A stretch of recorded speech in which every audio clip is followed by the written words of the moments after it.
เสียงแซวๆอยู่พี่น้องเอ้ยบัดนี้มางานวันเกิดน้องน้ำพิงพี่น้องเลยได้โอวิตี้กะดึงแม่เข่าอยู่ป้าเข้าไปเธอหูละไปนั่งกูนั่งลงนั่งไม่อยู่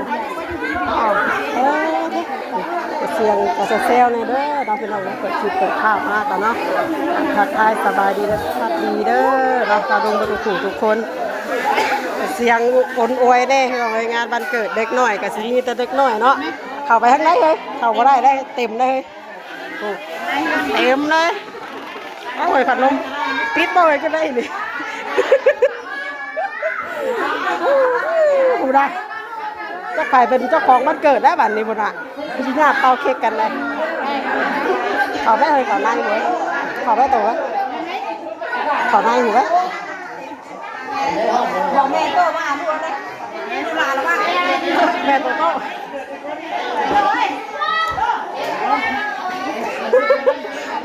ลูกเจ้าจะเป็นเจ้าภาพเลยติ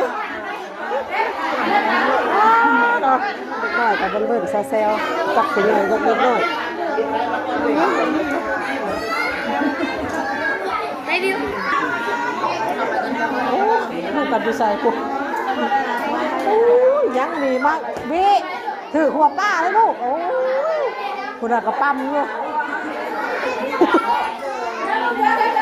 บัดผู้ใหญ่บัดนั่งดูลุ่มบัดเจ้าหน้าที่เอาไปดูแล้ว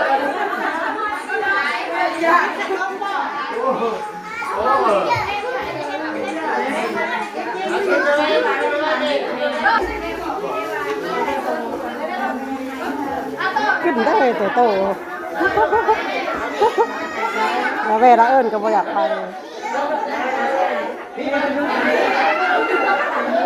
เซ็ตมานี่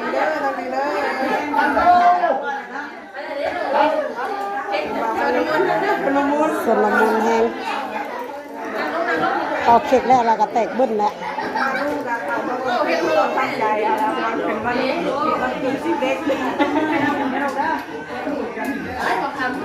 กล้องกับว่าถ่ายคลิปเดิมแล้วก็มั่วไปถ่ายเลยมั่ว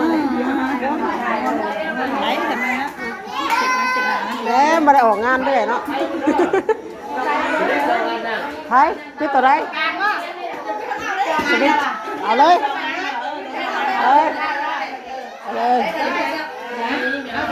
ปิดได้ไหมฮะ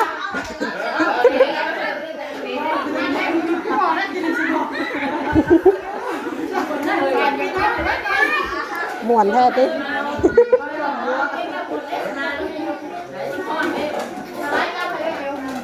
หมวนขนาดขอภาพกันนะภาพกันไอ้แล้วมึงก็ไปอยู่ไกลแท้มีตีกันอยู่ทางคนเราเลยเราอยู่ข้างสิมาเลยสิ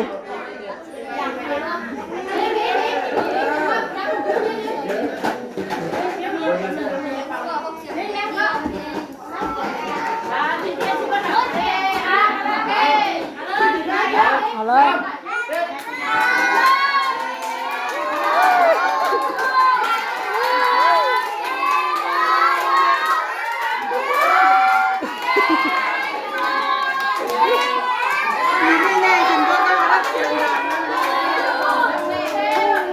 ก็เสียงยังบาดเลย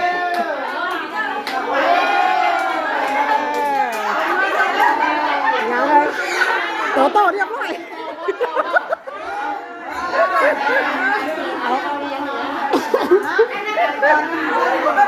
อย่ากลัวเลย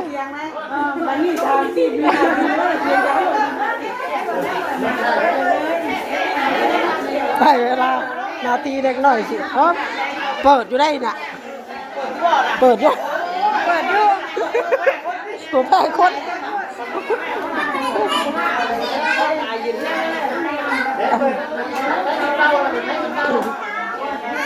ตามเปล่าคนได้หนิเนาะลำลายขบคนน่ะมายังป้าแห้งน่ะมายังอ่ะที่มาใกล้เปล่าก็เดี๋ยวน้ำลายสิ นะ ไหนมันเคยเป่ากับจะเป่าแล้วนี่ เนี่ยนะรออยู่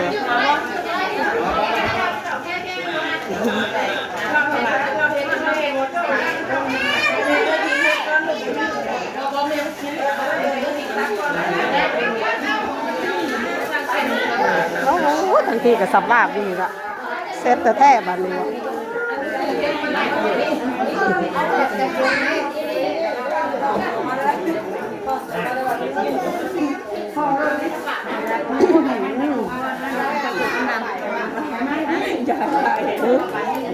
ว่าอีกนั่งได้อะเอาเฮงอะดีเลยเพื่อแต่เกิด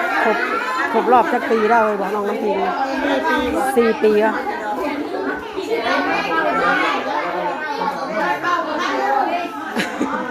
ไป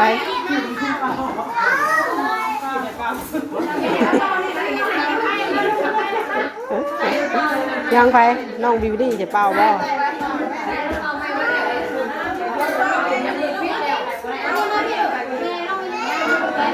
ใครยังไม่ได้เป่ากับเป่าแล้ว เออเดี๋ยวสิสูดน้ำตึ้มเลยดิเดี๋ยวสูดน้ำตึ้มเลย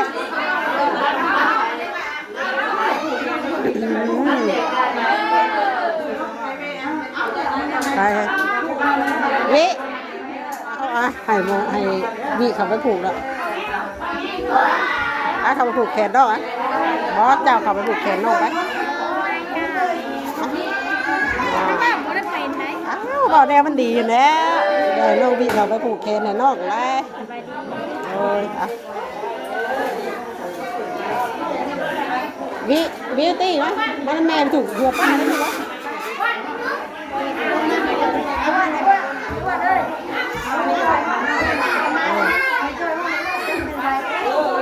เออ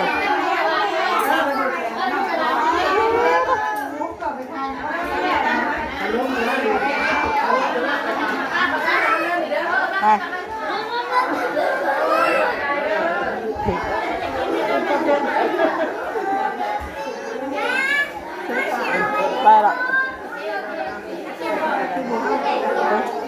อะไรมา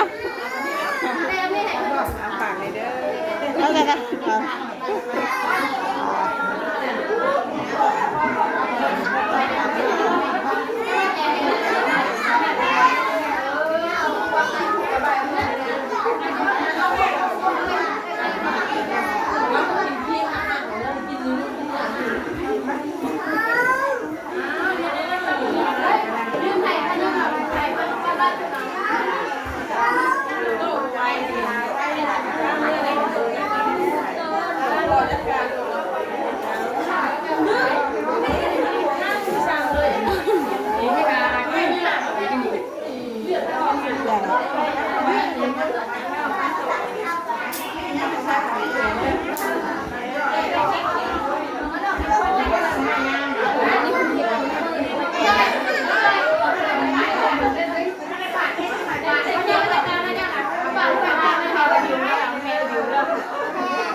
บอกน้องบอกน้อง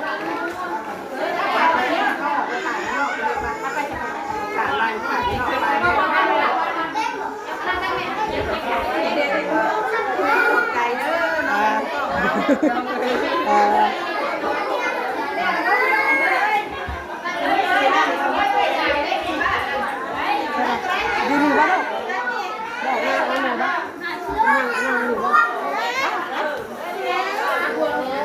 นั่งอยู่นี่ป่ะมันน่ะเอาไปเอาไหมไปเอาน้ำป่าไหม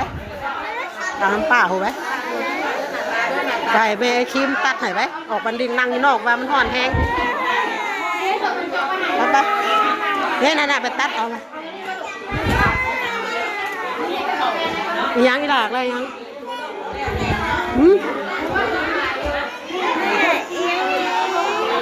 บาสิบอกให้ตัดให้อยู่กับว่าบ่เป็นบาทพอแล้วเวลาด้วยทั้งหลัง เอาตัวไรลูกตัวนี้คนนั้นมีการเลือกอีกเลย เลือกอีกมันมีสิทธิ์เลือกวะมาแน่นะเฮ้ยอันจานนะครับ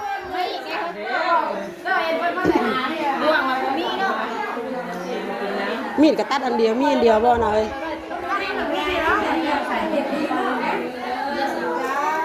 โอ้ยจริงไงบ้างบ้างใช่ชีพโอ้ยเจ๊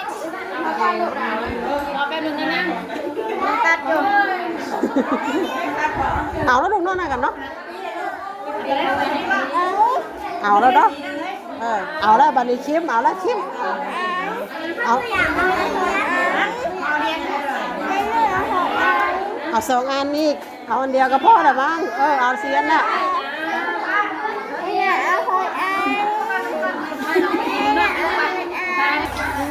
ออกมาหนอกก่อนบันนี้พี่น้องเลยห่อนแห้งอยู่ข้างในคุณนะแป๊บเดียวเพื่อแตกเพื่อเต้นคุณนะยังกับเข่าคนลาบบ่มันจะเป็นลาบหมูตอนนี้กำลังยายเข่าอยู่พี่น้องเลยบันเข่าไปผูกแขนเรียบร้อยแล้วออกมาข้างนอกที่บันเนาะแซ่บบ่หรอกินบดนี่กับพ่อแห้งอ่ะนี่ป้ามีหลายอันโดดเลือกอีกได้เพื่อสิเลือกถูกใจเพิ่นเอมี่ยังมองมาอยู่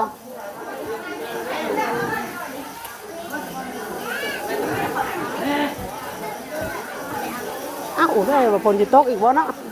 ว่าบ่ได้นั่นได้บ่ได้มีน้ำข้างเลยคืนนี้นะนี่ยังตกแต่ซ้ำมาตกเสียงเอิญเซลในเนาะพี่น้องเนาะคลิปนี้กันเนาะพี่น้องเลยคลิปนี้ก็สิจบไปสำนีกันเด้อพี่น้องเนาะเดี๋ยวพอกันในคลิปต่อไปคลิปนี้ก็ไปแล้วพี่น้องเลยขอกล่าวคำว่าสบายดีทุกคนงานนี้ก็มาครบทีมเมลุงอ่อนพี่น้องเลยที่จะเมลุงอ่อนเต็มยั่วๆอยู่